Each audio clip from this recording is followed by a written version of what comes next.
Bonjour à tous, je me présente, je m'appelle Émile Lampron, je suis co-animateur du podcast du Festival de théâtre de l'Université Laval, édition 2025. Je suis accompagné de Loïc Tremblay, également co-animateur. Et de Philippe Morin, co-animateur du podcast du Festival de théâtre de l'Université Laval.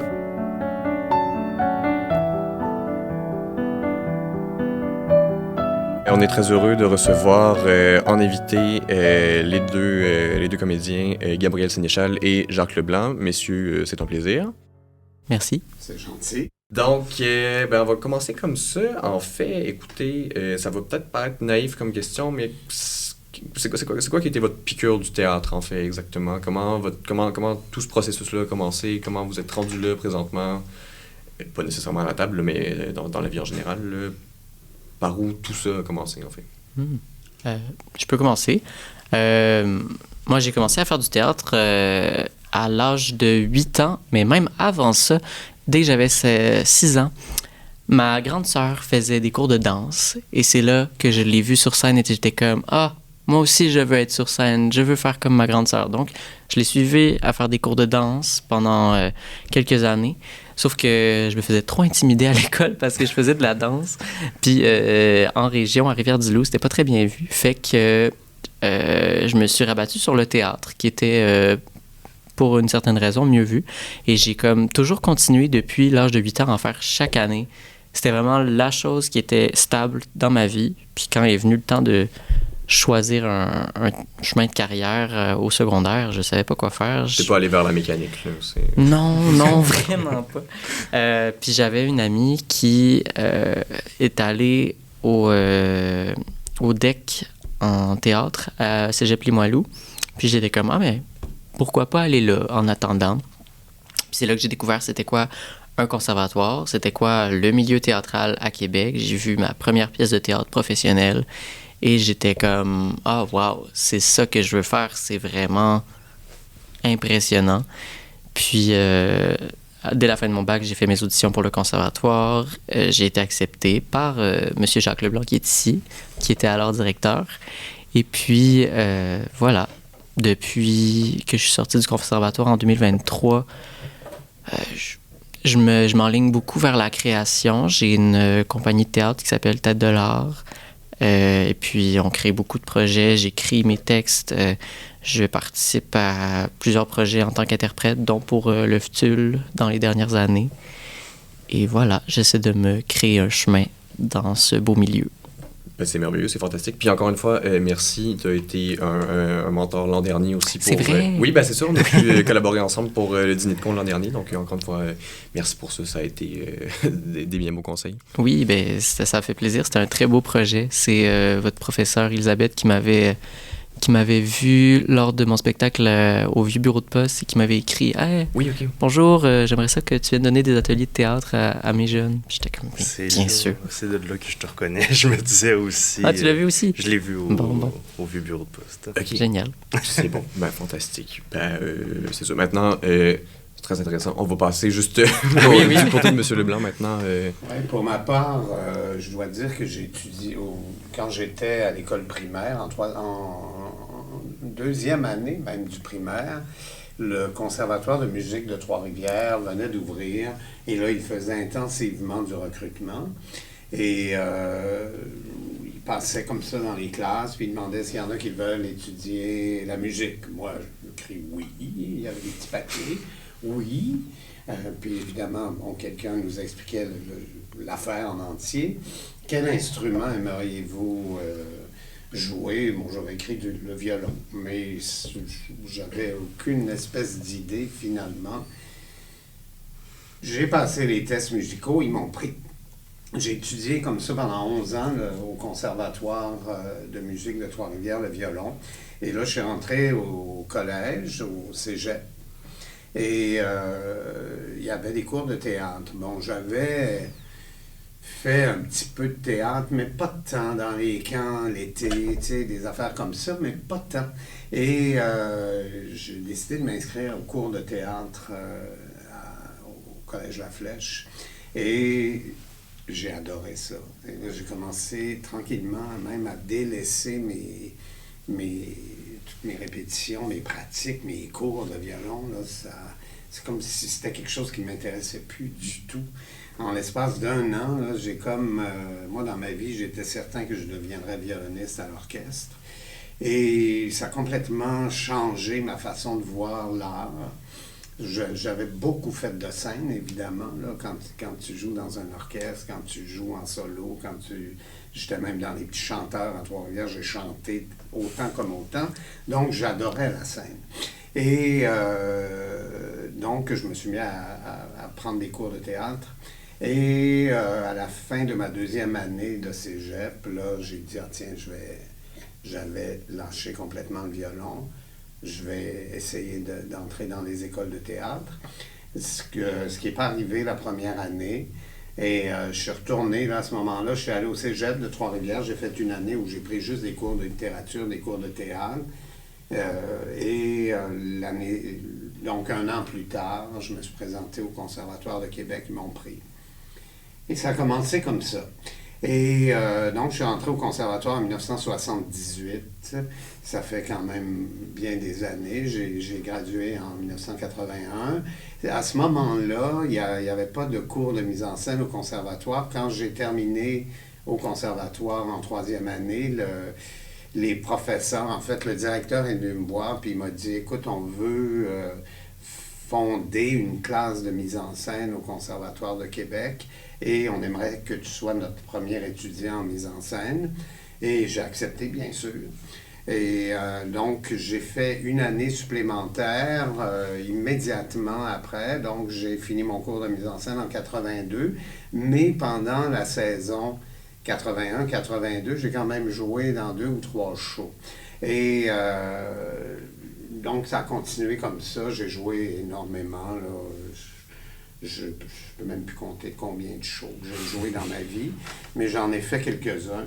Et puis, j'ai joué beaucoup au Trident, beaucoup à la Bordée. La Bordée, j'ai été directeur de la Bordée pendant 12 ans et directeur artistique du Théâtre de la Bordée. Ensuite, je suis devenu directeur du conservatoire. J'ai dirigé le conservatoire pendant 5 ans. Pas très long, mais il est arrivé la fameuse pandémie pendant que j'étais directeur et c'était extrêmement difficile à gérer pour toutes sortes de raisons, mais des raisons très pratico-pratiques. Vous êtes arrangé comment, en fait, direct? Ben, on a réussi à... Bon, quand la pandémie elle-même est arrivée, au début de l'année... Je me souviens même pas quelle année. 2020, oui. 2020, et bien là, on a annulé complètement les cours jusqu'au mois de mai. Donc, cette fin d'année-là, pour les 3e années, a été assez complexe. Mais on a réussi à faire quand même avec eux une production qu'ils ont eux-mêmes enregistrée, chacun chez eux. C'était franchement intéressant, c'était très beau même. Okay. C'était très réussi. Ensuite, ben, quand dans l'année suivante, ben, pendant tout l'été, j'ai cogité, j'ai trouvé des solutions, etc. Ce qui fait que les premières années étaient à l'école même du conservatoire. Les 2e années étaient aux ateliers du conservatoire. C'était pas très facile parce que c'était pas un endroit aménagé pour ça. Mais on avait fait tout ce qu'on pouvait pour aménager, fermer des murs pour qu'il y ait des locaux séparés, etc. Amener du mobilier, quelque chose pour qu'ils puissent se faire à manger, etc. Et les 3e années restaient bien sûr au théâtre. La scénographie, les cours de scénographie, comme c'est des petites classes, je crois, si je me souviens bien, la première et la 2e année restaient à l'école, mais extrêmement séparés les uns des autres. Et les 3e années, eux, étaient au théâtre ou aux ateliers, dépendamment. Et voilà, on s'est arrangé comme ça. C'était difficile parce qu'on se souvient tous du 2 mètres. Là, donc, toutes les scènes étaient montées à 2 mètres. Oui. Les étudiants n'avaient pas le droit de se toucher. Puis au théâtre, bien évidemment, il y a des rapports il y a du humains. contact. Donc, même le rapprochement là, était interdit. c'est extrêmement difficile. Ça a créé beaucoup d'insatisfaction, évidemment, de la part des étudiants, de la part des professeurs, de ma propre part aussi.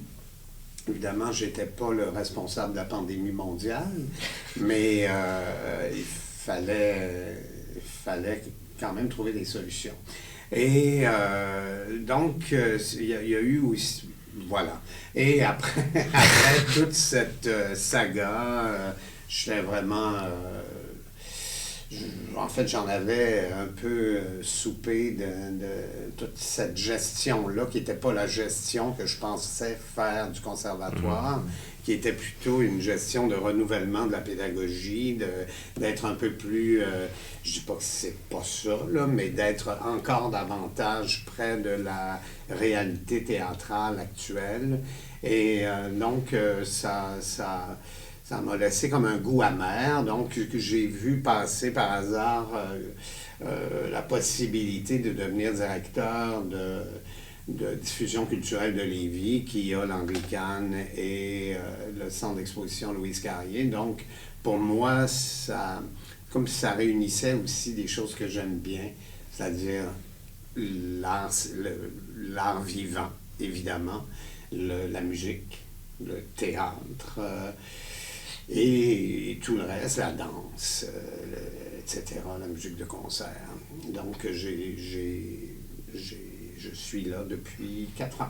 Ben écoutez, c'est fantastique parce que sans ce hasard-là, vous ne seriez peut-être pas là aujourd'hui. C'est comme ça que j'ai pris contact avec vous. Je serais probablement encore au conservatoire parce que c'est quand même mon métier premier de connaître l'art dramatique. Et je serais probablement encore là, mais bon, la vie a fait en sorte que ça s'est passé comme ça. Ben, c'est fantastique, c'est bien.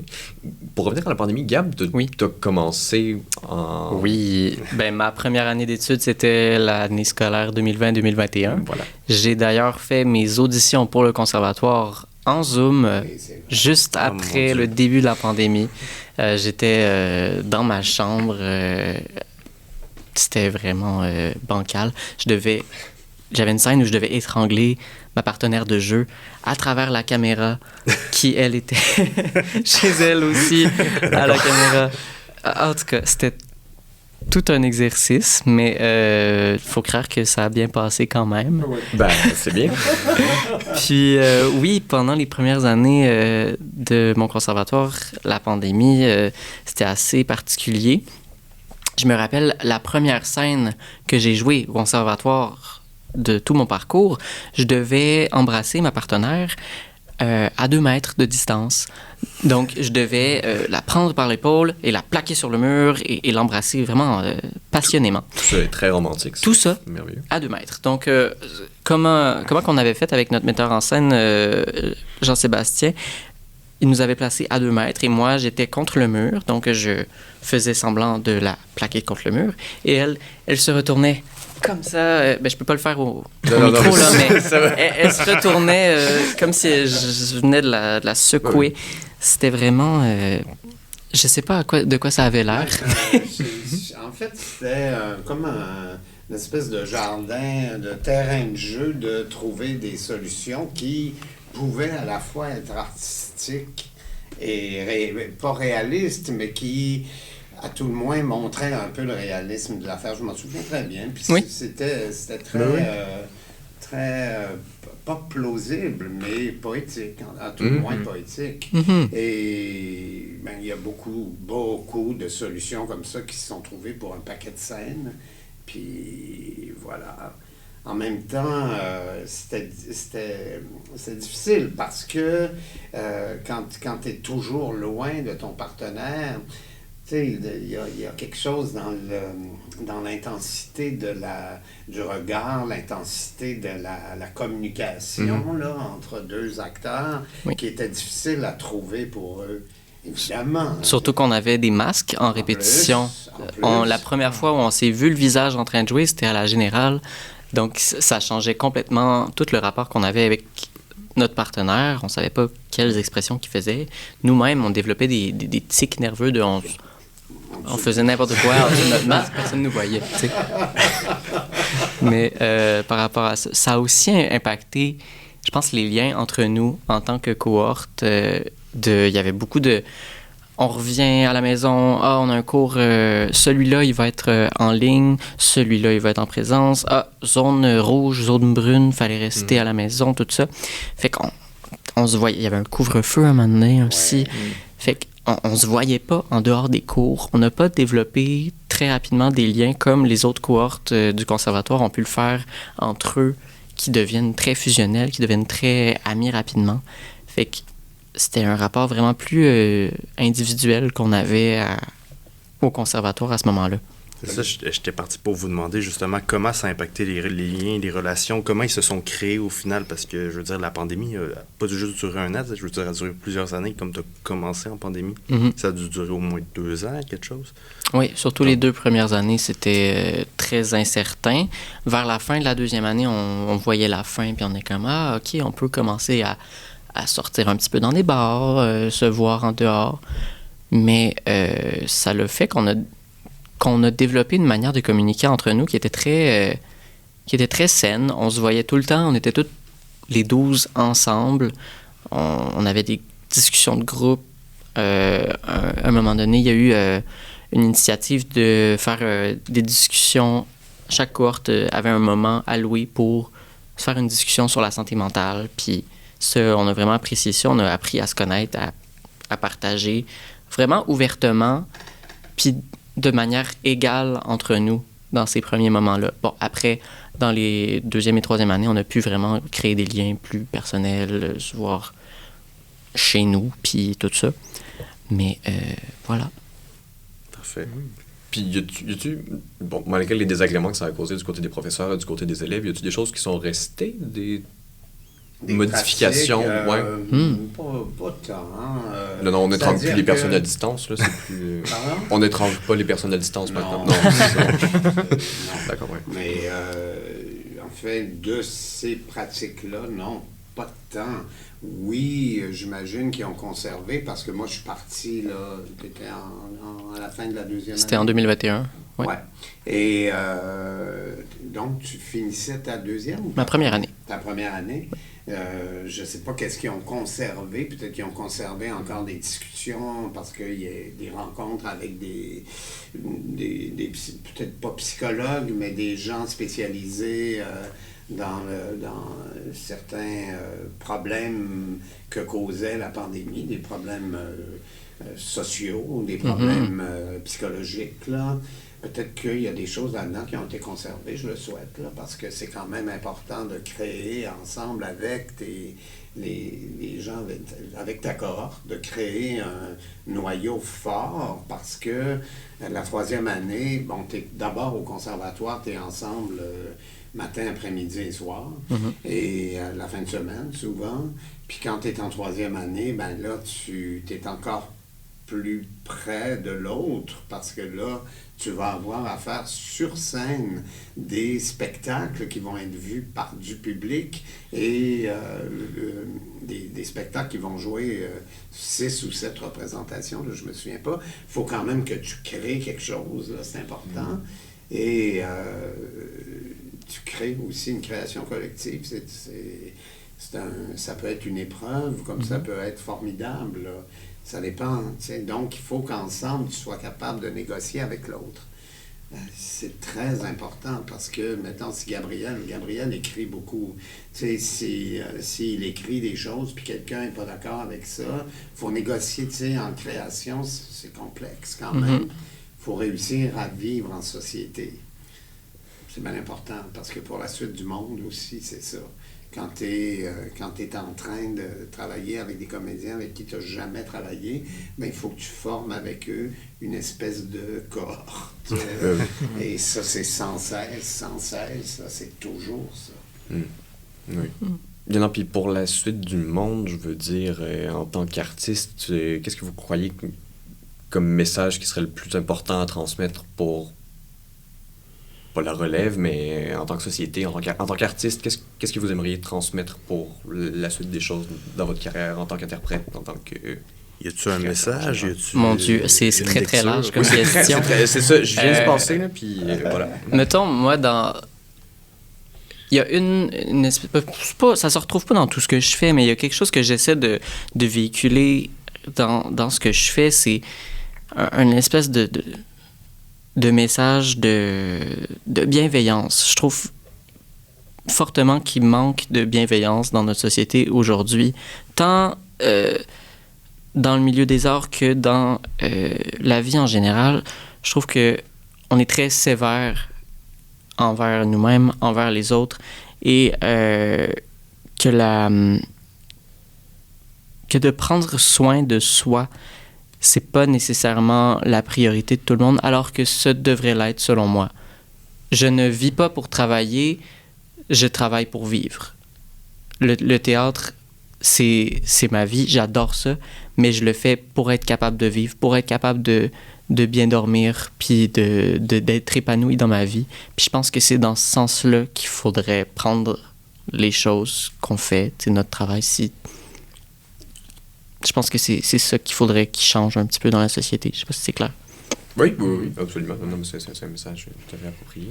Oui, je suis vraiment d'accord avec ce que dit Gabriel. Et en plus, ce qui est merveilleux avec cet art-là, c'est un art vivant. Et moi, là, je l'ai dit tantôt, ça fait quand même 44 ans que je suis sorti du conservatoire. Là. Le théâtre a énormément évolué depuis 44 ans. C'est vivant, c'est réellement vivant. Et selon moi, c'est un métier d'avenir parce que c'est un métier qui grandit, qui change, qui évolue au gré de la société, au gré des créateurs, au gré des interprètes, tu sais. C'est formidable parce que c'est d'une année à l'autre, ça évolue, ça change, ça se fond à ce qu'il faut qu'il change dans notre société, justement. Oui. C'est comme un moteur, c'est comme un train, c'est un porte-parole de notre société, c'est un reflet, c'est un miroir, c'est un paquet d'affaires, et qui se fait en phase avec notre société, bien sûr, mais avec toute la façon de créer qui est vraiment pas pareil aujourd'hui qu'il y a 40 ans. D'abord, les préoccupations sont pas les mêmes, mais ce qu'on voit sur scène, la façon de jouer, la façon de faire des décors. Hier soir, je suis allé voir justement, le spectacle, les gens... J'étais là aussi, je vous ai pas vu, mais oui, c'est pour ça qu'on... Formidable spectacle, absolument. qui est différent de plein d'affaires que j'ai vues, qui sont aussi différentes, mais c'est comme un théâtre tellement actuel, branché sur notre monde présentement, actuellement. Pour moi, c'est formidable. Oui. Puis de tenir ça, puis de continuer à vouloir changer le monde par des pratiques qui sont elles-mêmes changeantes. C'est pour ça que je dis que c'est un métier d'avenir, toujours en évolution. Absolument. Oui, je suis très d'accord. Je pense qu'en tant qu'artiste, on a une espèce de responsabilité envers le monde qui nous entoure, d'être à l'affût de ce que notre public a besoin de se faire dire. Puis des fois, il n'y a pas envie de se le faire dire. Puis il faut essayer de faire passer le message d'une certaine manière. En tout cas, c'est ce que je crois. Ça dépend, c'est quoi notre mandat dans chaque projet qu'on a après, là, tu sais. Mais... pour en revenir à les gens, les lieux, les choses, justement, je pense que c'est un spectacle qui parle d'un phénomène dans la société, de la dépendance, de la consommation qui est très tabou, mais qui est quelque chose qui prend des proportions énormes de nos jours, puis que la plupart des gens ne savent pas comment gérer. Puis, je pense que c'est important qu'on en parle, juste qu'on en parle sur cette grande scène-là. Moi, j'étais ému de voir ça parce que j'étais comme, enfin, je vois des gens que je connais sur scène que j'ai jamais vus, tu sais. Oui, je suis d'accord avec toi. Mm-hmm. Je suis vraiment d'accord. C'est comme si chacun explosait d'une façon comme d'une autre dans un monde chaotique, là, mais chaque interprétation était comme renouvelée. C'est autre chose qu'on voyait. Mm-hmm. Puis tu sais, ça parle de dépendance, mais ça parle, oui, de dépendance d'alcool, de dope, de toutes sortes d'affaires. mais ça parle de toutes les dépendances qu'on a finalement, puis on en a beaucoup des dépendances. Oh oui. On s'en rend même pas compte. On est toujours sur notre téléphone, Oui. ça, c'est une dépendance. 100%. Toujours sur les réseaux sociaux, c'est une dépendance. Il y en a qui sont toujours sur Netflix, c'en est une, tu sais. C'est pas nouveau, puis ce sera pas terminé demain non plus. Non là. plus. Et puis, tu sais, il n'y a pas réellement de solution là, dans le spectacle. C'est-à-dire, tu sais, il y a... Ouais. Parce que la solution, elle est pour chacun, comme Ouais. le personnage central. J'ai beaucoup aimé. En tout cas, voilà. Puis, aujourd'hui aussi, ce qui est, pour continuer l'évolution de notre métier, quand il y a 40 ans, mettons, Québec et Montréal, c'était la même chose que les Nordiques puis Oui. les Canadiens. C'était la même affaire. Le monde de Montréal venait nous voler nos jobs. Tu sais, au Trident, on disait, ben oui, mais c'est toujours des acteurs de Montréal qui jouent les rôles principaux. Et au début des années 90, ça a bougé beaucoup, ça. Et là, les acteurs de Québec qui avaient de plus en plus d'expérience se mettaient à jouer les rôles principaux au Trident. Et maintenant, tout ça a bougé, puis c'est tellement plus extraordinaire. C'est-à-dire que ça n'a plus d'importance que tu sois de Québec ou de Montréal. C'est un grand bassin d'artistes du Québec qui proposent ensemble des projets. Puis ces projets-là se réalisent. Donc, ce projet-là peut durer encore très longtemps. On ne sait pas, tu sais. Mais oui, effectivement, partir en tournée. Mais tous les projets, maintenant, durent souvent plus longtemps qu'il y a 20 ans. Absolument. Non, c'est quelque chose qui nous unit, au final. Oui, absolument. Oui. Même moi, en tant qu'artiste de la relève, je suis tout le temps entre Québec et Montréal. Je me suis fait facilement des contacts là-bas pour... des petits contrats, des petits films, on essaie de mélanger nos visions parce qu'on a des backgrounds vraiment différents, puis des expériences à apporter l'un à l'autre. Oui, absolument. Ouais. Par contre, tu parles de partir en tournée, puis à quel point c'est plus facile aujourd'hui de donner une vie plus longue à un spectacle.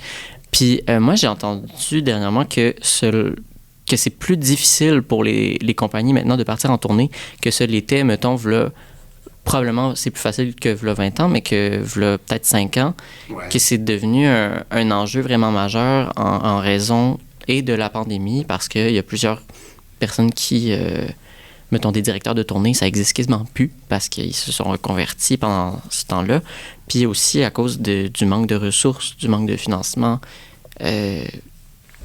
Les tournées, c'est difficile et c'est très coûteux. Oui, tu as raison, c'est très coûteux. Puis là, présentement, moi, je suis un diffuseur. Oui. Je travaille pour un organisme de diffusion de spectacles et les spectacles de théâtre ont explosé dans le coût. Ça coûte beaucoup plus cher que ça coûtait. Et donc, les salles de diffusion, des fois, sont un peu plus frileux parce que si le spectacle qui coûtait, je vais dire des chiffres comme ça, là, mettons 5 000 $ il y a 5 ans, maintenant, il en coûte 9, 10, 11 000 $. Dans une salle, il faut en vendre des billets, là, tu sais, pour au moins arriver kiff-kiff, là, tu sais, le coût du spectacle versus le nombre de billets achetés. Alors, c'est vrai, tu as raison. Les tournées sont plus difficiles. Sur le marché, il y a moins de spectacles de théâtre pour grand public. Présentement, qu'il y en avait. Il y a énormément de spectacles jeunes publics, par contre. Énormément. Ça, c'est fantastique, oui. Beaucoup, puis ça fonctionne bien chez tous les diffuseurs des spectacles jeunes publics. Très bien. Oui. On peut y aller au niveau du public aussi. Qu'est-ce que vous en pensez? Parce que on dit tout le temps que le public du théâtre, c'est un public qui est très vieillissant.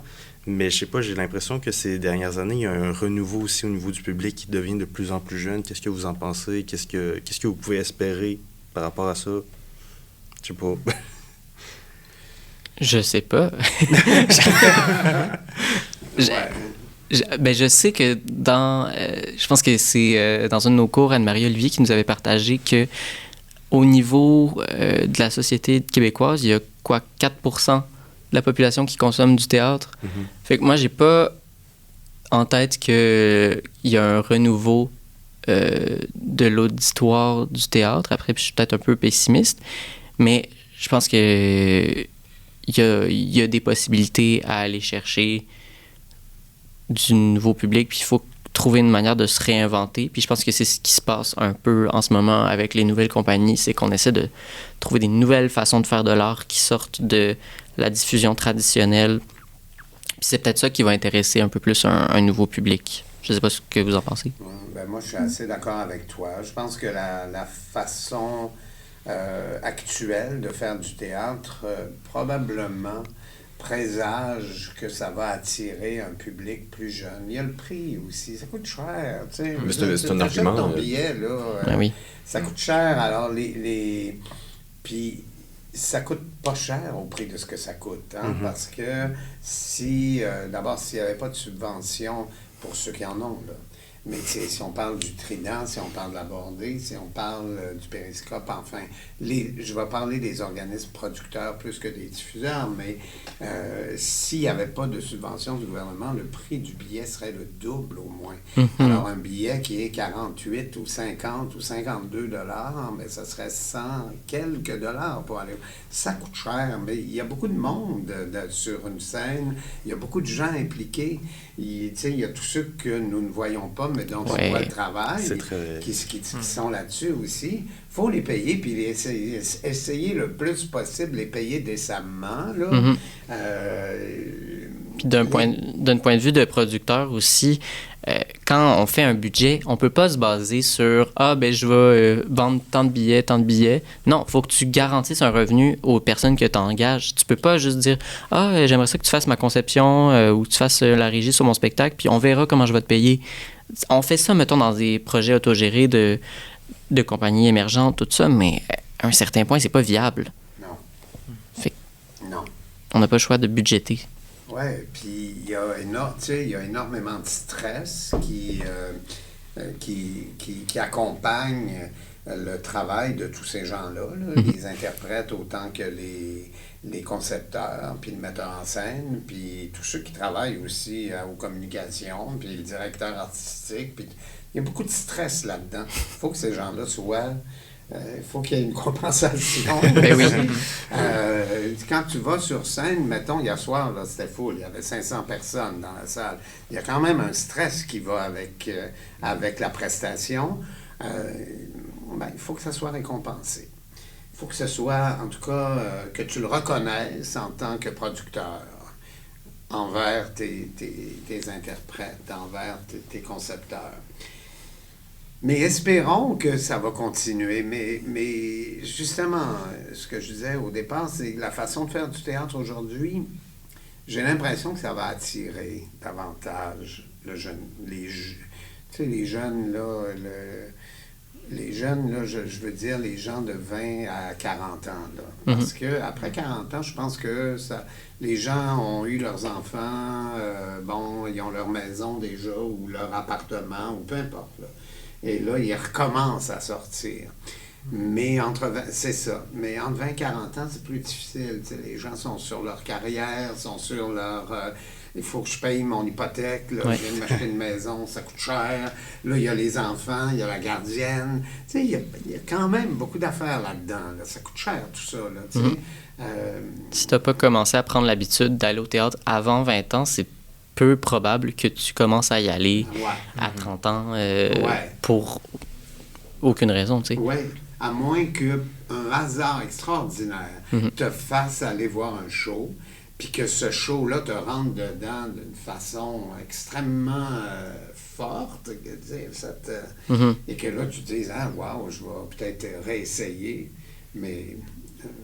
c'est comme les gens qui aiment la musique classique, mettons, ou le jazz, ou... il n'y en a pas tant. Mais parlant d'œuvres fortes comme ça, y a-t-il un show en particulier qui vous a marqué, vous, personnellement? Quand même plusieurs. Oui, un en particulier qui va, d'une façon spéciale, peut-être, vous a peut-être une marqué. question trop intense comme ça. Mais discutant, on va Ben, finir. j'en aurais un si jamais. Ouais. Moi, quand je suis arrivé à Québec, je pense que c'était en 2018 ou en 2019, au Profil Théâtre, on nous a envoyé voir un spectacle à premier acte, que c'était la fille qui se promène avec une hache de Kill Tapper, Oui. avec Léo Bain et Gabriel Cloutier-Tremblay. Puis moi, ça, c'était un show qui m'avait vraiment marqué parce que ça sortait de tout ce que j'avais appris que c'était le théâtre. Je pensais que le théâtre, moi, j'allais faire des classiques puis j'allais jouer du Molière, ce que j'aime beaucoup. Mais c'était vraiment une pièce qui parlait d'un univers que je connaissais. Ça parlait des jeunes qui grandissent en région, dans une petite ville, qui ont peu de modèles, qui se basent sur ce qu'ils ont vu de la société à la télévision pour créer leur identité, puis qui se retrouvent un peu perdus là-dedans dans une période de crise généralisée. C'est un show qui se passe à l'aube des attentats du 9 septembre 2001, du 11 septembre 2001. Je suis né le 9 septembre 2001, c'est pour ça que je mélange les deux. Mais c'est ça, puis là, il y a une grosse histoire d'intimidation avec tout ça, de la xénophobie. Puis ça rassemblait tellement plein d'éléments qui me parlaient, faits d'une manière que je trouvais juste... J'ai pas d'autres mots que c'était cool comment c'était fait. J'étais genre, wow, c'est hot. En tout cas, ça m'a vraiment donné envie de faire du théâtre qui ressemble à ça, un peu. Ouais. Moi, dans les derniers mois, là, j'ai vu un spectacle qui a été marquant, là, qui s'appelle La dernière cassette. C'est une pièce d'Olivier Chouanière, qui est jouée par Violette Chauveau. En fait, c'est une espèce de version poétique, je vais le dire comme ça, des derniers mois dans la vie d'André Brassard, le metteur en scène. Et c'est fait un peu à la Beckett. Beckett a écrit, je pense que sa dernière pièce, mais là, je ne suis pas sûr si c'est sa dernière, mais s'appelait La dernière bande, qui est la dernière bande d'enregistrement, là. Et là, c'est la dernière cassette, mais là, Brassard, il s'enregistrait beaucoup sur des cassettes. Écoute, là j'ai été sur ce show-là, je pense, pendant 3 semaines après, là. D'abord, l'interprétation était se jeter par terre. J'avais l'impression de voir une classe de maîtres, autant par ce qui était dit sur le théâtre, sur l'art, c'est ça, autant l'interprétation elle-même, ce que je voyais, tout l'environnement scénique, les propos du metteur en scène et auteur, parce que c'est Olivier qui avait fait la mise en scène aussi. Ouf, oh my God. C'était extraordinaire, puis c'était un spectacle, justement, complètement hors du schéma. Je ne veux pas employer non. Le schéma habituel du théâtre. Ben oui. OK. Oui, une expérience hors du temps, hors du réel. Exactement. Oui. Non, je comprends, puis il y a tellement d'œuvres qui peuvent nous marquer, puis tellement de différentes œuvres qui peuvent nous marquer individuellement. Là, Oui, absolument. C'est quelque chose de fort à vivre au moins une fois dans sa vie pour n'importe qui. Puis, comme vous disiez, justement, je pense que c'est important de s'initier à l'art, théâtre ou n'importe quoi très tôt, justement, pour pouvoir s'y intéresser sans participer comme tel aussi, juste pouvoir assister. Je peux revenir un peu au point qu'on disait tout à l'heure. Bien Qu'est-ce sûr. qui fait que les gens vont s'intéresser au théâtre puis à commencer à en les voir? Souvent, moi, ce qu'on me dit dans ma famille, des connaissances que j'ai qui ne vont pas au théâtre, qui connaissent pas ça, ils me demandent pourquoi j'irais au théâtre quand je peux regarder un film chez moi, quand je peux aller au cinéma, c'est bien moins de trouble, je vais pouvoir y aller quand je veux, puis blablabla. Puis c'est vraiment ça la question. Qu'est-ce qu'on fait au théâtre qui est si tant mieux qu'au cinéma? Ben pour moi, c'est l'aspect vraiment participatif du théâtre. T'sais, on dit souvent être dans la salle pendant que ça se passe, c'est tellement différent, oui. Mais je pense que, en tout cas, moi, l'effort que j'essaie de faire dans certaines de mes créations, c'est d'impliquer le public encore plus, de lui faire avoir une incidence sur le spectacle, de de lui faire, j'ai un spectacle, un cabaret légumes, ça s'appelle, puis on essaie de donner des choix au public pour qu'il puisse avoir le choix de comment le reste de l'histoire va se passer. Alors, c'est une relation entre deux personnages, puis là, il y a une réplique à un moment qui dit « J'ai plus envie d'être avec toi ». Puis là, le public doit choisir quelle est la réponse. En tout cas, puis j'ai vu ce concept-là fait quelques fois à premier acte ou dans des spectacles comme ça, puis je pense que c'est une des directions que je prendrais, moi, pour essayer d'impliquer plus le public dans les spectacles que je fais, les créations. Puis mais en général, je pense qu'il faut que le public soit se sente participatif dans l'histoire ou se sente vu à l'écran. Ben, ça revient un peu à ce qu'on a parlé tantôt. Le théâtre, ça reste le miroir de la société. Donc, c'est vraiment important, je pense, pour le public et qu'il se voit dans une pièce de théâtre, qu'il le représente, justement, pour qu'il se sente impliqué, justement. C'est juste pour rajouter. Oui. Puis, tu parlais de cinéma, là. Pourquoi ne pas aller au cinéma? Bien sûr, le cinéma, c'est un art formidable, mais c'est un art où tu es quand même seul. Tu es seul, même s'il y a d'autres personnes dans la salle. Exactement ce que tu disais. Tu es seul. Tu sais, tu participes pas avec les autres à ce qui se passe à l'écran. Puis au cinéma, ben, le réalisateur choisit ce que tu regardes. C'est lui qui choisit. Ouais. Au théâtre, c'est le spectateur qui choisit ce qu'il regarde. Moi, je peux regarder, n'importe quand, je peux regarder un show, puis toi, tu es assis là, puis moi, je regarde le show dans ce bout-là, puis toi, tu le regardes de l'autre côté complètement, pour toutes sortes de raisons, parce que c'est ça qui t'intéresse, moi, c'est ça qui m'intéresse. Donc, on va chercher. Le réalisateur, il fait un très gros plan pour que tout le monde voit l'œil de l'acteur. Alors, dans le fond, on est obligé de suivre exactement ce qui nous est proposé au cinéma. Ouais. Et tandis qu'au théâtre, non. Puis on le fait avec plein de monde. Puis tout le monde réagit. Au cinéma, ça réagit, mais on ne réagit pas ensemble. On réagit chacun pour soi, mais tout le monde en même temps.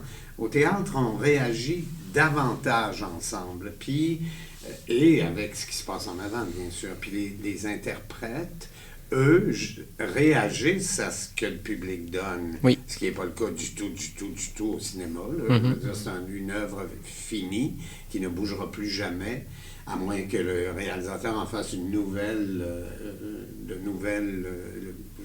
version, mais peu importe.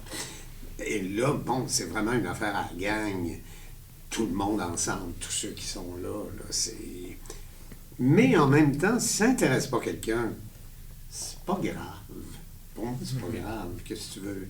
Il y aura toujours des gens qui seront intéressés. Mais enfin, j'imagine, j'ose espérer. Mais tu sais, depuis 45 ans, j'ai toujours vu du monde dans les salles de théâtre. Ben oui.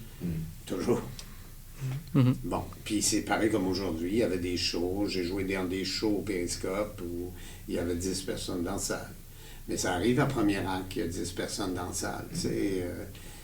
Ça arrive. Puis, c'est ça. Voilà. Tu sais, les gens, on peut pas les forcer. Si ça les intéresse pas, ben, c'est pas grave. Et puis, tant pis. Puis même s'il y avait juste 10 personnes dans cette salle-là, peut-être qu'il y a une personne dans ce public-là qui a été extrêmement transformée par ce spectacle-là. On le sait pas. Peut-être qu'ils ont juste mal fait leur job de promo, puis finalement, c'était un super bon show. Peut-être aussi. À l'inverse, peut-être même aussi. Non, tout à fait possible. Puis, tu sais, même à Québec, généralement, quand on nomme des théâtres, on pense souvent principalement au Trident en premier ou à la Bordée, mais c'est sûr qu'il faut se rappeler qu'encore une fois, il y a quand même plusieurs petites salles qui accueillent vraiment la même force artistique, même si la capacité de siège est plus réduite, ça ne change rien au final. Puis, quand on pense au théâtre amateur, au final aussi, j'imagine qu'on peut retrouver cette même force-là. Je ne sais pas si vous êtes familier vraiment avec... Ben, j'imagine que vous avez fait du théâtre amateur avant de... Oui. Oui, c'est ça.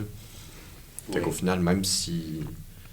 Oui, puis le théâtre amateur, ça, c'est quelque chose qui est vraiment formidable, puis que j'aimerais vraiment que plus de gens s'autorisent à en faire, parce que on dirait que les gens qui, autour de moi, ne font pas de théâtre, sont comme « Ah, moi, je pourrais jamais faire ça, mais j'aimerais ça, j'aurais aimé ça, faire du théâtre. » Puis je suis tout le temps comme « Mais pourquoi t'en fais pas? » T'sais, on dirait qu'il y a toujours cette pression-là de si j'en fais, je dois être le meilleur ou je dois être professionnel, sinon c'est gênant, sinon... Alors que faire du théâtre, c'est tellement thérapeutique, c'est tellement le fun, tu t'apprends tellement de choses sur toi, c'est tellement libérateur. Fait que j'encouragerais énormément de gens à en faire, à trouver une troupe de théâtre amateur pas loin de chez vous, fondez-en une avec vos amis, puis vous allez voir que ça va vraiment faire de quoi de beau. Non, absolument. Puis, c'est ça, mettons, en tant qu'interprète, est-ce que vous croyez qu'il y a des personnages qui vous ont changé, qui ont changé votre manière de voir le monde du théâtre, ou votre interprétation de l'interprétation? Ça voulait rien dire, mais en tout cas, comprenez le sens de la question au final. Mm-hmm. Oui. Certainement. Oui. Oui, il y en a eu, tu sais, une vie de comédien, je pense qu'il y a des jalons. C'est qu'il y a des choses que tu comprends. C'est drôle parce qu'avant, avant qu'on entre ici, on parlait de... Quand lui est entré au conservatoire, il avait 18 ans. Oui. Moi, je suis entré au conservatoire, j'avais 19 ans, tu sais, puis on se disait, mais non, mais on comprenait pas là, de quoi il était réellement question à ce moment-là. Là. Et au fil du temps, tu finis par comprendre des affaires. Puis des fois, c'est parce que, mettons, Gabriel a écrit un texte, puis ça lui fait apprendre quelque chose de plus, tu sais. Ça le fait évoluer. Des fois, il va jouer ou il a joué des personnages qui l'ont fait évoluer. Alors, c'est comme des jalons que certains personnages ou certaines écritures ou certaines créations, ou peu importe, vont créer dans ton apprentissage de ce métier-là, tu sais. Moi, il y en a eu quelques-uns. À un moment donné, j'ai joué le Scapin dans les fourberies de Scapin. Et j'ai eu l'impression que ce rôle-là m'avait fait comprendre là, qu'est-ce que c'était que l'immensité de la possibilité du corps, premièrement sur scène. C'est un rôle très, très physique et de multiples interprétations parce que ce personnage-là est un personnage qui manipule tout le monde, donc ils se font à la situation puis aux autres. Et à la fin, il finit même par jouer une trentaine de personnages en même temps. Bon, c'est une espèce de folie. Donc, j'ai eu l'impression de pogner de quoi là-dessus. Un peu plus tard, j'ai joué, 10 ans plus tard, je dirais, peut-être, probablement, Hosanna de Michel Tremblay. Alors moi, je jouais beaucoup du théâtre classique. Je faisais justement beaucoup de Molière, je faisais du Racine, c'était vraiment ma marque de fabrique, je dirais, ma marque de commerce. Et là, l'abordé me demande pour faire Hosanna. C'était 9 ans plus tard. Et je relis ou je lis pour la première fois, je ne me souviens pas la pièce. Là, je fais, hey, voyons donc, je ne serais jamais capable de dire ce texte-là. Je ne serais jamais capable. Donc, j'ai appris par ce personnage-là aussi à tout à coup me libérer de toute la contrainte du théâtre classique dans laquelle j'étais emprisonné un peu, tu sais, et aller, puis ça, je l'ai joué beaucoup, puis je l'ai joué en tournée, je l'ai joué pas loin de 100 fois, je l'ai même joué en Europe. Et c'est un show qui m'a appris à descendre tellement loin à l'intérieur de moi et de m'autoriser ça. Il y avait tout l'extérieur du personnage que tu bâtis de façon presque intellectuelle au bout du compte. Là, tu sais, comment tu vas bouger, comment tu vas parler, comment tu vas jouer avec toutes tes gugus que tu as après toi, Et aussi, j'ai même appris aussi un certain relâchement ou encore une générosité encore plus grande, parce que là, j'ouvrais tellement les vannes, j'ouvrais tellement mon âme, finalement, que il y avait une générosité, puis un abandon encore plus grand. Puis ça, c'est ça. C'est les paliers d'apprentissage. OK, c'est bon. C'est fascinant. Oui, moi aussi. C'est bon. Non, mais pour vrai, j'écoute puis je suis comme, wow, OK, oui, j'aimerais ça vivre une expérience comme ça. Ben, je pense que j'ai vécu des expériences qui m'ont vraiment transformé, des spectacles, des personnages que j'étais au départ très indifférent et puis qu'à la fin, j'étais genre complètement... Il y a quelque chose d'important là. Puis je me rappelle, c'était notre deuxième production de Finissant. On jouait les bas-fonds de Maxime Gorky. Et j'ai joué le personnage de Luca, qui est un vieux vagabond qui arrive dans un sous-sol où plusieurs oubliés de cette période de la Russie, ça se passe dans les années, je sais plus. C'est avant la Révolution? Oui, avant la Révolution. La Révolution, c'était en 1900, mettons 1900, là. Ouais. Après 50, là, certainement. Ouais. Puis, ce vieux personnage-là arrive dans ce lieu de misère avec toute sa joie et sa bonne humeur. Et il arrive, il fait juste parler avec les gens. Il les écoute. Il y en a une qui est en train de mourir, qu'elle a la tuberculose, puis il est juste là, en train de l'écouter, puis de lui flatter les cheveux. Puis ça semble de rien, mais pour tous les autres personnages, ça a l'air tellement genre « What the fuck? Qu'est-ce qu'il fait ce bonhomme-là? » tu sais.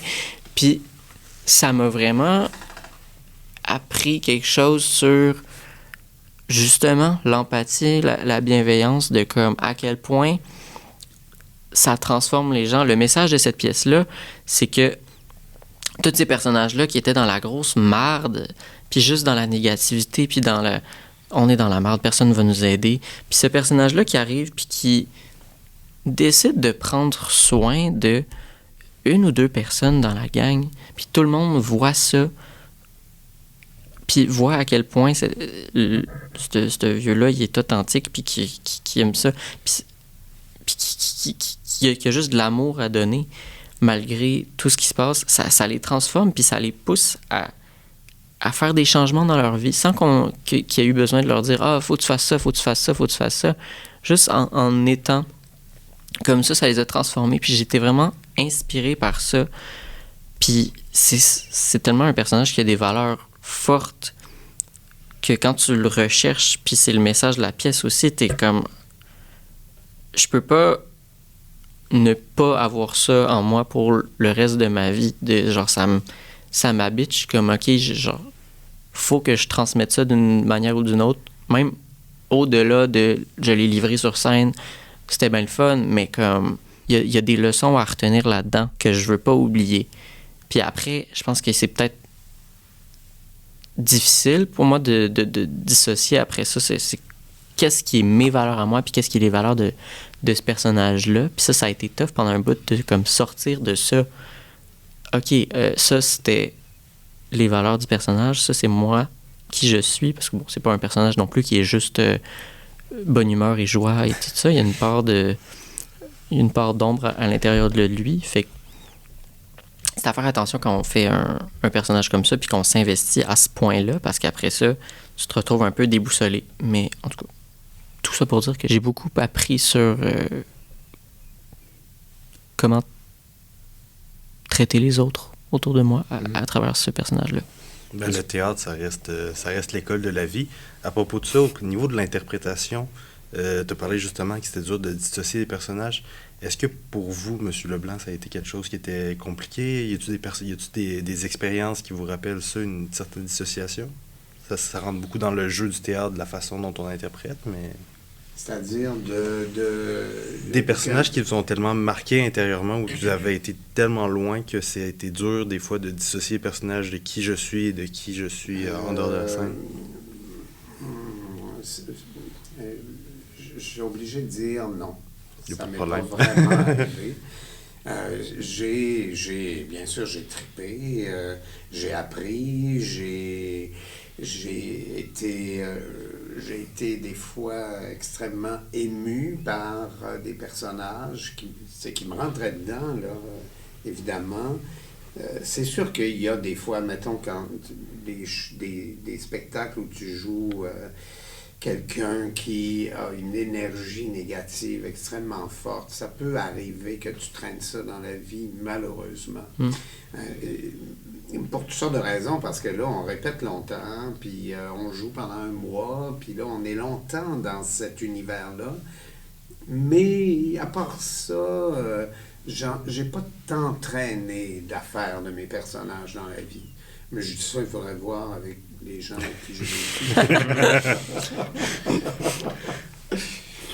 Ouais. Puis, à l'inverse, mettons, là, de vous parler des personnages que vous avez pu interpréter, mais y a-tu un rêve, un personnage que vous voudriez plus tard interpréter dans la suite de votre carrière, si c'est pas déjà fait ou n'importe quoi? Par simple curiosité, là. Oui, tu as joué un paquet d'affaires. Là. Ouais. Non, mais c'est vrai. Il y a plein de possibilités. Oui. Je me pose pas tant ces questions-là. Tu sais, j'y vais très au jour le jour. Qu'est-ce qui m'est offert maintenant?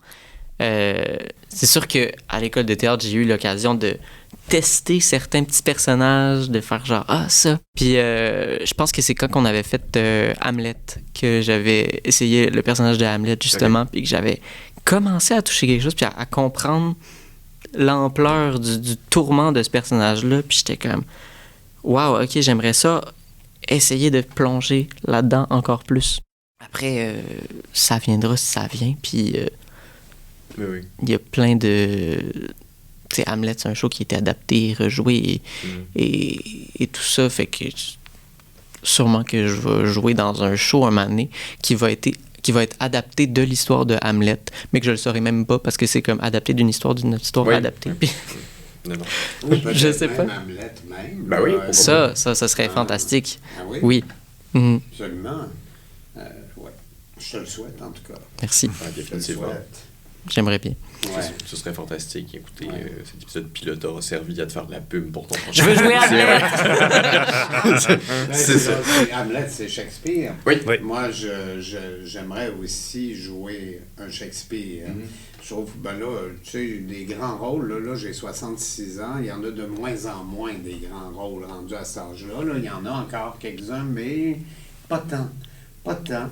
Puis c'est bien normal, là. Puis c'est ça la vie. Puis je dirais que mettons, si on prend le théâtre traditionnel, là, ou l'ensemble de la littérature théâtrale, les très grands rôles se situent généralement entre 30 et 45 ans. Là, t'sais.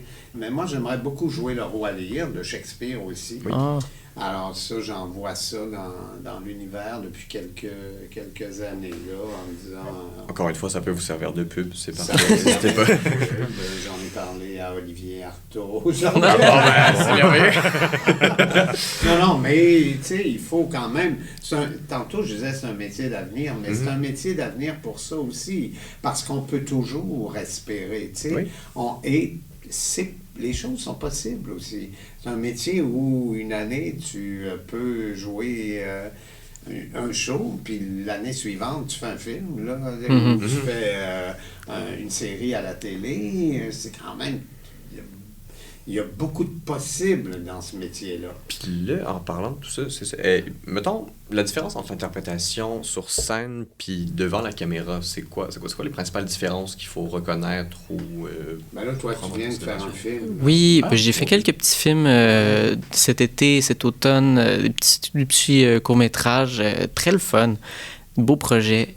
Puis ce qu'on nous dit souvent à l'école de théâtre, c'est que le jeu sur scène, tu dois donner extrêmement d'énergie, tu dois être généreux parce qu'il faut que ton énergie se rende jusqu'au fond de la salle.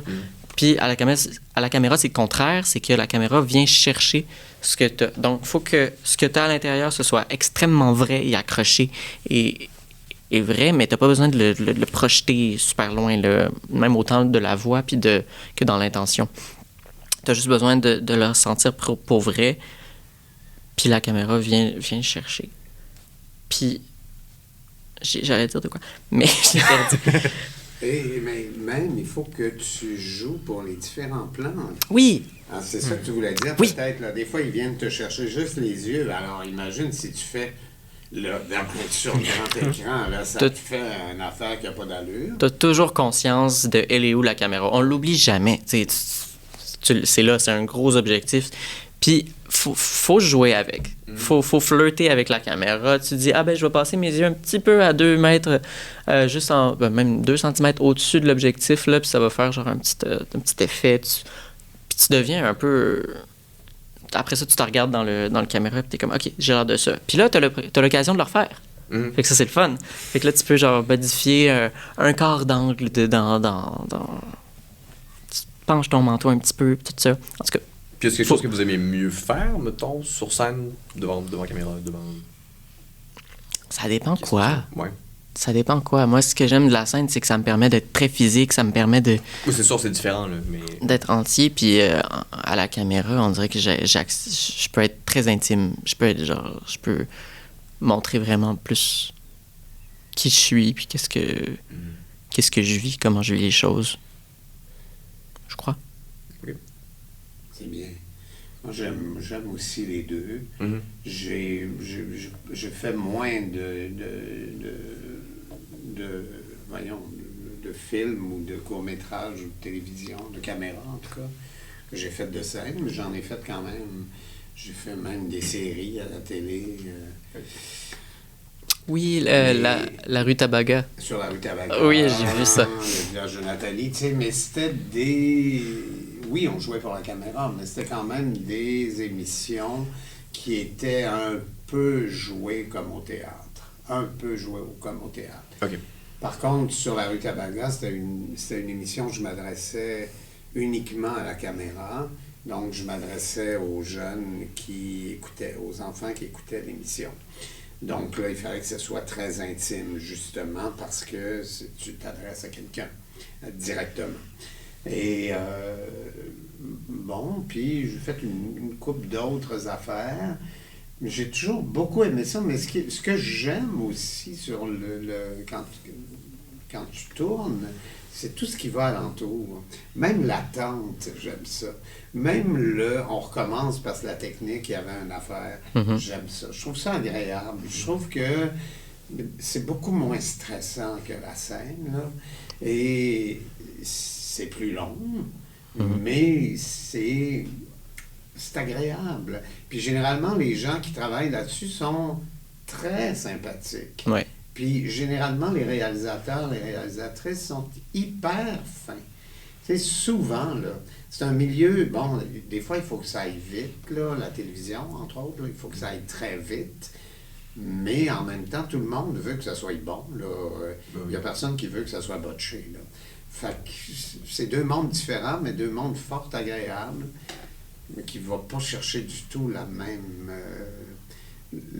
énergie, en tout cas. Mhm. Non, je suis d'accord. Sur un plateau de tournage, il y a vraiment On est bien. une énergie Oui. de comme... C'est électrique, tout le monde Oui. est comme « Ah, yes, on fait de quoi, là? Ouais. Puis, il y a toujours un lunch. Oui, c'est vrai. Mais ça, c'est important pour vrai. T'arrives là, t'as pas besoin de traîner tes lunchs, tout Là. ça. À l'heure précise, quelqu'un vient de porter un bon petit lunch préparé. Oui. Puis ça fait une grosse si- différence. Si tu as faim avant le lunch, ben, il y a quand même une table avec des biscuits puis Ok. des affaires. Puis on n'a pas ça au théâtre. Non, puis ben moi quand je fais des processus créatifs, je me dis si c'est moi qui le pars, j'amène une collation parce que c'est important pour vrai de manger. Il y a Oui. tellement de gens qui partent qui sont comme ah non, je suis en retard. Fait que là, Ouais. ils se dépêchent, ils amènent rien, puis là en plein milieu d'une répétition après une couple d'heures, ben t'as faim parce que c'est demandant. Oui, oui, quand même. OK. Fait qu'au théâtre, généralement, c'est... Tu te fais ton lunch, puis t'arrives. Moi, là, je suis... tout le monde se moque de moi à cause de ça. Là. J'ai toujours ma petite boîte à lunch. Dès que je pars en répétition, j'ai ma petite boîte à lunch avec 3-4 snacks, mon repas. Des fois, j'ai 2 repas pour ma journée. Si, mettons, j'ai une répétition à 10 heures, puis une autre à 4 heures, ben là, OK. Puis là... T'as ton dîner, ton souper. Ouais, puis même... Dans ton sac, as-tu du J'ai mon lunch? petit pâté chinois que je me suis C'est fait. bon. Oui, c'est parfait. Je sais pas si on fournit le micro-ondes ici, là, mais... Je finis toujours par en trouver. Bah, c'est bon. Oui, ça- oui. Des petits dépanneurs. Même quand je vais à Montréal pour des contrats, là, mettons que je passe 2 jours de tournage à Montréal, là, je me fais genre un gros plat de lunch préparé. Puis bon, ça m'aide aussi parce que ça coûte vraiment moins cher. Ça, c'est les petits tips and tricks pour la relève théâtrale. Préparez-vous des lunchs. Voilà. Ah, mon Dieu. OK. Bon, ben c'est bon à savoir pour ceux qui nous écoutent, justement. C'est un podcast qui est fait pour la relève. Fait que préparez-vous des lunchs, les amis. Puis c'est bon. C'est bon à savoir. Puis, Mais même en termes de préparation, y a-t-il des affaires spécifiques que vous aimez faire, tu sais, pour... avant une répète, admettons, y a-t-il des habitudes que vous avez, ou même avant un show, y a-t-il Il y a des exercices de voix et tout, mais y a-t-il quelque chose de précis en particulier? Oui, il y a autant une préparation physique et vocale à faire. Mettons, je fais beaucoup d'exercices physiques. J'essaie de faire du yoga, tu sais, à tous les jours, même pas juste avant les répétitions puis avant les shows.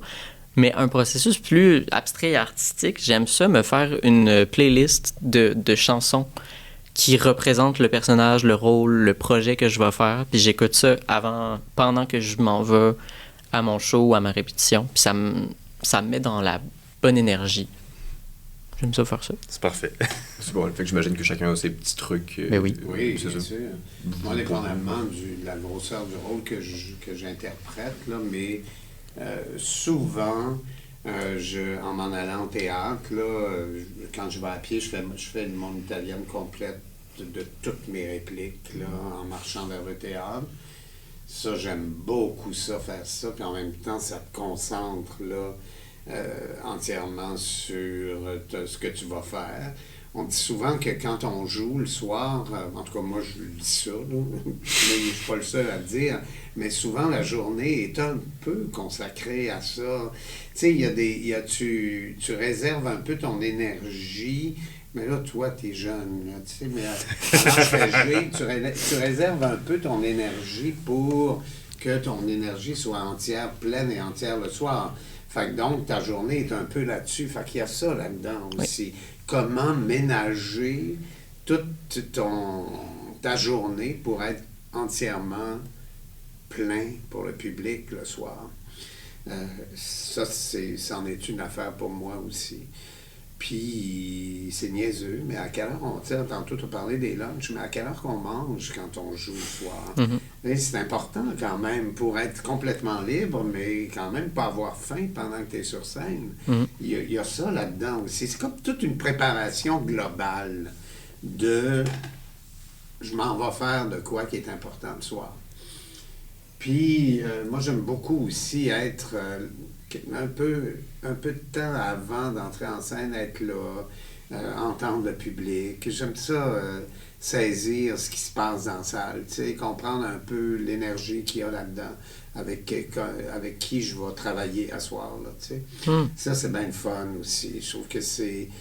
Bon, les soirs de première, ça peut être stressant, mais les autres soirs, quand c'est le public... le grand public qui vient, ben là, tu comprends un peu l'énergie. Ça, c'est bien plaisant. Mm-hmm. C'est quelque chose que je faisais quand j'ai commencé le théâtre à l'âge de 8 ans. Là. J'aimais ça être dans les coulisses, tasser le rideau, puis être comme... Oh, regardez! À quoi ça ressemble? Puis là, tu cours dans les coulisses. Ouais. En tout cas. Puis quand on entre, mettons, en collaboration vraiment avec une nouvelle équipe d'interprètes, c'est... quelque chose de stressant là-dedans. Comment ça marche, mettons, comment la dynamique entre une équipe de comédiens se forme? Est-ce qu'il y a quelque chose de semblable entre chaque spectacle? Est-ce qu'il y a vraiment des différences concrètes qui peuvent se remarquer entre dynamique de comédiens? Il y a quand même des choses semblables. Tu sais, d'abord, on vient répéter. Donc, oui. Il y a toute une série d'affaires qui se ressemblent. Il y a beaucoup de choses qui sont différentes parce que c'est des tempéraments différents. Des fois, on joue avec des gens souvent, mais des fois, il y a des gens avec qui tu travailles, puis c'est la première fois, puis pourtant, ça fait 20 ans que cette personne-là est sortie de l'école, mais tu n'as jamais travaillé avec pour toutes sortes de raisons. Généralement, les metteurs en scène sont habiles à créer des équipes là, qui marchent. Fait que... mais il y a toujours un petit quelque chose à construire là, dans une équipe. Il faut que tu comprennes tout le monde.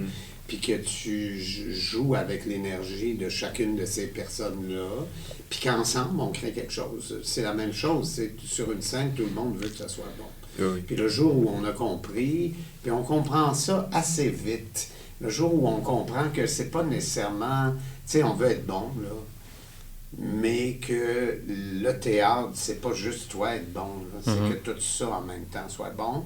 Le jour que tu as compris ça, ben tu formes une équipe encore plus forte, là.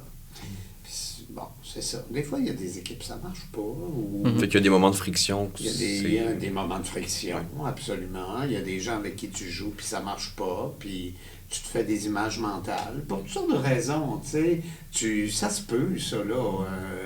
c'est pas tout le monde qui embarque dans le projet de la même façon que toi, ou, tu sais... Chacun a une vision artistique différente. Oui, puis il y en a qui arrivent moins préparés, puis des fois, aux répétitions, ben...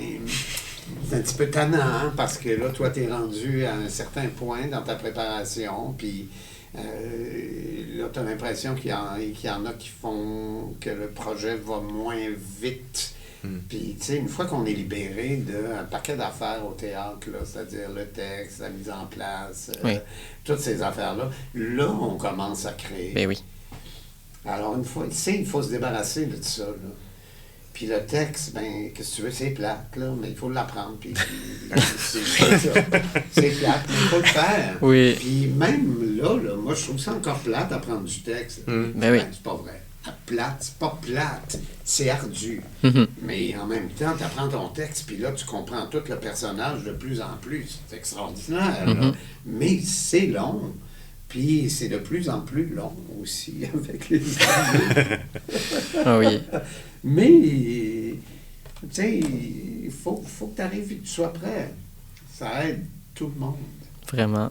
J'enseigne à une école secondaire des cours de théâtre en parascolaire cette année. Puis je taraude mes jeunes, je leur dis apprenez votre texte, là, le texte. Je leur ai dit, date limite, après les fêtes, on connaît votre texte. Le show est en avril. Puis là, il était comme, mais là, pourquoi qu'il faut apprendre le texte? Le show est juste dans 3 mois. Mais j'étais genre, non.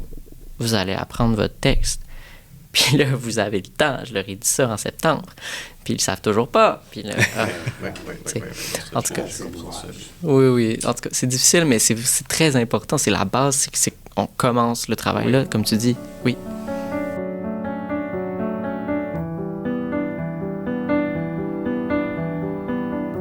Y a-t-il des choses que vous voulez rajouter pour conclure? Publicité à quelque chose qui arrive? Je peux faire un petit moment d'auto-promo. Bien sûr. Alors, Hamlet pour Gabriel. Non. Peut-être que d'ici la fin du podcast, je vais peut-être avoir joué Hamlet, on sait pas. Quand ça va être sorti. Mais non, j'ai quelques projets qui s'en viennent. J'ai pas de date à vous donner, mais justement, j'ai tourné un petit court-métrage cet automne qui devrait sortir d'ici le printemps. J'aimerais bien. Ça s'appelle Un soleil errant, réalisé par Alexander Joseph. Et puis sinon, cet été, j'ai prévu avec Marco Ganassa, qui est ma partenaire de création dans Tête de l'art. On a un spectacle que j'ai parlé tout à l'heure, un cabaret légumes. Oui. Et on a prévu de s'en aller en tournée à travers le Québec.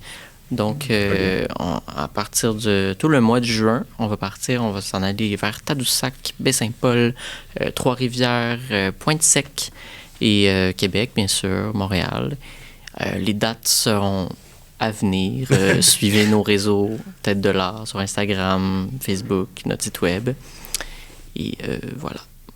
Ben, c'est fantastique. Oui. On va suivre ça de près, puis un gros merde pour la suite de la tournée. On le prend. C'est bon, c'est parfait.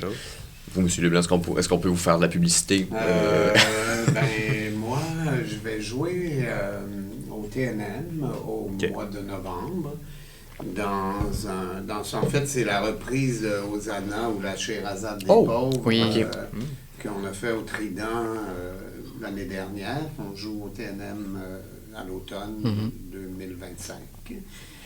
Et ensuite en tournée. Un peu partout au Québec. Aujourd'hui, j'ai eu une offre dont je ne peux pas vous parler pour d'autres choses. C'est bon. C'est bien fun. Puis, je vais aussi monter un opéra à l'Opéra de Québec au printemps 2026. Fait que ça, je suis vraiment content. Ça faisait 4-5 ans que je n'avais pas monté d'opéra à l'Opéra de Québec. Et de toute façon, c'était très difficile avec mes occupations, même un peu plus que ça. Quand je suis au conservatoire, même, je me souviens pas, je pense pas que j'ai monté un opéra à ce moment-là. Alors, donc, je vais faire ça. Puis, j'ai fait, moi aussi, mais c'était une web-série qui s'appelle Wings 74, qui est une mini-série, une web-série qui se passe dans le milieu de la livraison du poulet. OK. Donc, c'est complètement fou. Et j'ai un personnage magnifique qui s'appelle Marcel, qui est le personnage que tout le monde déteste. Donc, j'adore faire ce genre de personnage-là. Et donc, la série va passer sur ma TV. Et ensuite, bien évidemment, c'est une web-série, elle va passer sur le web. Là. Et ça, on doit faire plusieurs saisons. Là. Donc, c'est très fun. Ben, écoutez, on s'amuse. C'est fantastique, Ouais. c'est ce qui compte. Puis, Ouais. ben, écoutez, Merde à vous c'est aussi. c'est ça, un gros merde Yes. à eux aussi. Fait qu'écoutez, c'est ça, je vais reprendre mon monologue de ce que j'ai dit au début. Merci de votre temps. Ça a été incroyable, ça a été une très belle discussion. Merci d'avoir été nos cobayes pour le premier épisode de ce podcast. J'espère que vous avez apprécié l'expérience aussi. Oui, bien sûr, ça fait plaisir. Très agréable. Fantastique. Ben, merci beaucoup. Donc, un gros merci et bonne suite à vous deux. Merci énormément. Au revoir tout le monde. Merci, au revoir. Au revoir. Hamlet pour Merci Gabriel.